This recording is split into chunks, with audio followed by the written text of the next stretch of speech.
কোন নবী 5000 বছর পরে, কোন নবী 100 বছর পরে, কোন নবী 30 বছর পরে, কোন নবী 600 বছর পরে, এইভাবে পৃথিবীতে নবী আসছে। তাহলে সেই অনুযায়ী পৃথিবীর বয়স, মানব জাতির বয়স লক্ষ লক্ষ বছর। একসাথে বলবেন আল্লাহু আকবার।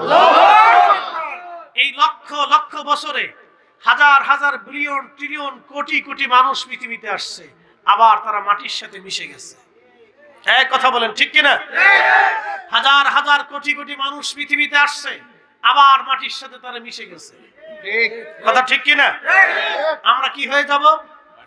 আবার মাটির সাথে মিশে যাব, আবার মাটি থেকে আমাদেরকে আল্লাহ উঠাবে। ফাআহইয়াকুম, তোমাদেরকে জিন্দা করব,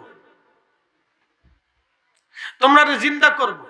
ফাআহইয়াকুম, দুঃখিত, ফাআহইয়াকুম, আমি তোমাদেরকে জিন্দা করছি। সুম্মা ইউমীতুকুম, এবার তোমাদেরকে মুর্দা করব। সুম্মা ইউহয়ীকুম, তোমরা আবার জিন্দা করব।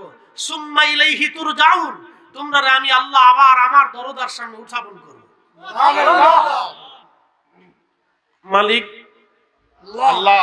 একসাথে বলেন মালিক আল্লাহ, মালিক আল্লাহ। বাইতুল আকসা নির্মাণ করেছিলেন হযরতে নবী ইয়াকুব আলাইহিস সালাম। তার 40 বছর আগে বাইতুল্লাহ শরীফ নির্মাণ করেছিলেন সাইয়্যিদুনা ইব্রাহিম আলাইহিস সালাম। বাইতুল্লাহ শরীফ নির্মাণ করার 40 বছর পরে সাইয়্যিদুনা ইয়াকুব আলাইহিস সালাম বাইতুল আকসা নির্মাণ করেন। 40 বছরের ফারাক। কত বছর? 40। ইতিহাস জানার দরকার। কত বছরের ফারাক? 40 বছর আগে বাইতুল্লাহ নির্মাণ করলেন হযরত সাইয়্যিদুনা ইব্রাহিম আলাইহিস সালাম, বেটা হযরত সাইয়্যিদুনা ইসমাঈল জবহুল্লাহ আলাইহিস সালাতু ওয়াস সালাম, দুইজনে মিলে বাইতুল্লাহ নির্মাণ করলেন। তার 40 বছর পরে ইব্রাহিম আলাইহিস সালাতু ওয়াস সালাম